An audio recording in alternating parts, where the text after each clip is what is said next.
예, 수고하셨습니다. 다음은 강석훈 의원님 질의해 주시기 바랍니다.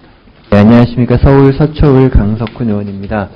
오늘 국감 받으시느라고 수고 많으십니다. 산업은행 회장님께 질문 드리겠습니다. 요새 산업은행이 여러 가지 대내외 환경상 여러 가지 어수선한데요. 근데 은행의 그 본질적인 데이터를 놓고 보면 산업은행의 여러 가지 데이터들이 최근 들어와서 굉장히 악화되는 추세를 보이고 있는 건 잘 알고 계실 겁니다. 2011년 말에 1조 원이 넘었던 데에서 2012년 말에 당기순이익이 9천억, 1조 원 미만으로 떨어지고 금년 2분기에는 마이너스 적자 2,600여 원의 적자를 기록했습니다. 이렇게 된 원인이 뭔가요? 간단하게 답해 주시기 바랍니다. 금융위기 이후에 이제 경제 상황이 나빠지면서 이제 취약업종에 있는 해운회사라든지 조선회사라든지 이런 철강 회사, 건설회사의 수익성이 나빠져 왔고 그 나빠진 상황이 사실은 제때 그 회사 상황이 반영이 되는 게 아니라 일정 기간이 지난 다음에 재무적으로 반영이 되는 경향이 있습니다.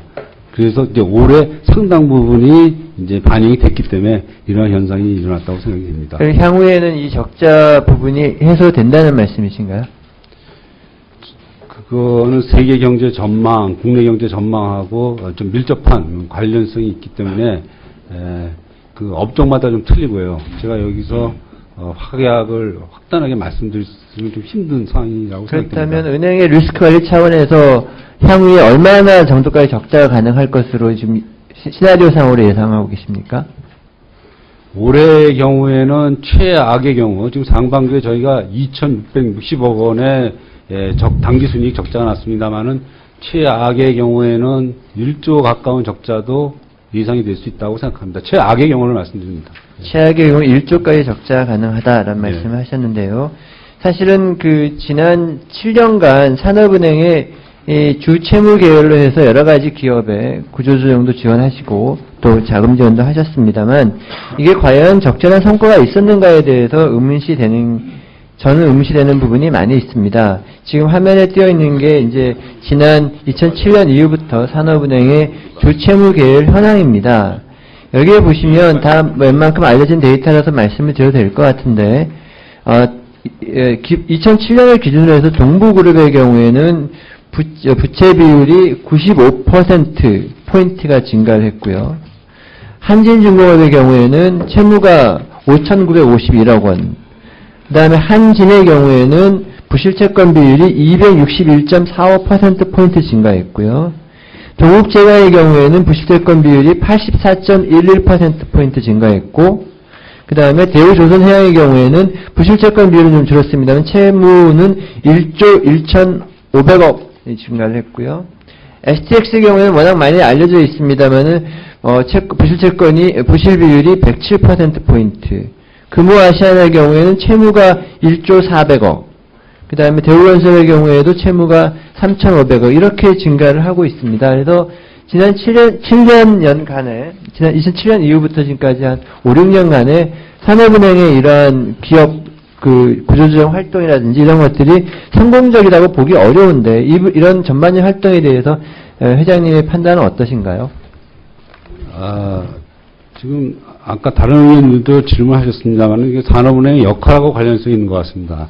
산업은행의 역할이 기업들이 어려워졌을 때 어느 정도까지 그 산업은행이 그 역할을 해야 되느냐 하는 문제하고 밀접한 관련이 있는데 예를 들어갖고 금호그룹 같은 경우에는 그 당시 이제 대우건설의 정적 투자자들에 대한 문제가 발생을 하면서 시장의 안정성이라는 그런 또 측면이 또 고려가 되고 또 금호그룹 전체에 대한 그 문제점이 발생을 하게 되고 고용 문제라든지 여러 가지 있을 때 그때 이제 산업은행이 어떤 정도의 역할을 하느냐 그래서 이제 그런 역할을 어느 정도 하느냐에 따라서 지금 말씀드리는 이제 재무적 산업은행 자체의 재무적으로 불리한 측면이 이제 작용할 수 있는 그런 측면이 있어서 그 부분을 저희가 앞으로는 산업은행도 정책금융을 수행하기 위해서는 재무 건전성이 담보가 돼야 되기 때문에 상당한 리스크 관리 부분을 좀 강화하는 방향으로 이렇게 나가고 있습니다. 예.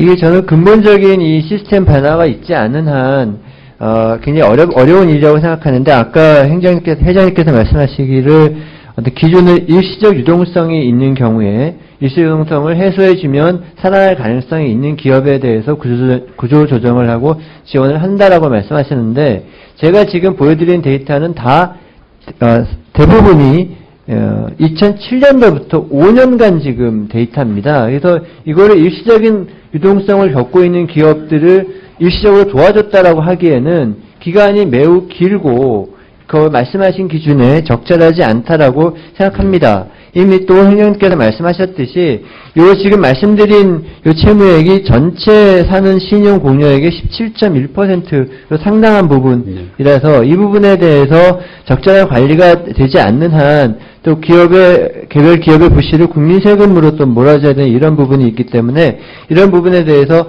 좀 근본적인 해결책을 그러니까 좀 시스템적인 개선책을 좀 마련해 주시기를 부탁드리겠습니다. 이것과 연결해서 동양그룹 관련해서 좀 질문을 드리겠습니다. 동양그룹의 주 채무 계열에서는 2010년에 이제 제외가 되셨지만 사실은 주식회사 동양과 주식회사 동양시멘트의 경우에는 주 채권은행이 산업은행입니다. 맞죠? 예, 최다 채권은행입니다. 예. 그리고 그 채권은행이고 동양그룹의 전체 매출액의 80% 이상이 주동양과 주동양시멘트에서 나온다고 있다는 것도 알고 계시죠? 예, 비금융계열 회사의 경우. 예, 비금융계열 회사는 그렇습니다. 그렇다면 금융계열 전체가 문제가 아니더라도 핵심되는 두 개의 기업에 대해서 주채권은행으로서 오늘 이렇게 동양이 부실화됐는데 여기에 대해서는 산업은행의 책임은 없다고 생각하십니까? 산업은행이 전혀 책임이 없다 이렇게 말씀을 드릴 수는 없고요. 이제 아까 말씀드린 대로 이 동양에서 CP나 회사채 발행을 통해서 일반인을 상대로 기체를 해서 금융단의 채무를 상환해서 주채무 계열로부터 벗어나는 것에 대해서 이 주채권은행으로서 그거를 제재할 수 있는 방법은 없었다 하는 말씀을 드리겠습니다. 예. 알겠습니다. 자, 그렇다면 향후에 오늘은 지금 상황에서 바로는 어려우시겠지만 그러니까 주채권은행이 있는데 주식회사 동양이나 동양시멘트가 이렇게 부실화되는 과정을 보면서도 주채권을 할 수 있는 게 별로 없었다. 왜냐하면 시장성 채무가 많았기 때문에 이렇게 하는 경우에는 어떤 제도적 허점이 있는지에 대해서 산업은행이 어떤 제도적 허점을 보강해야 되는지에 대해서 산업은행이 좀 의견을 제시해 주시길 바라고요. 네, 그러고 있습니다. 산업은행 그리고 마지막으로 이 동양 사태로 인해서 산업은행이 겪게 될 손실액의 규모는 어느 정도로 예상하고 계십니까? 자, 동양에 대해서 저희가 지금 전체 나가 있는 신용 공여액이 4,600억, 정확한 숫자는 아닙니다만 비슷한 숫자인데 4,600억 정도로 지금 알고 있습니다. 상당 부분은 저희 입장에서는 이제 담보가 있기 때문에 손실은 제가 알기로는 2,000억 이하로 그렇게 알고 있습니다. 2,000억 이하로. 예.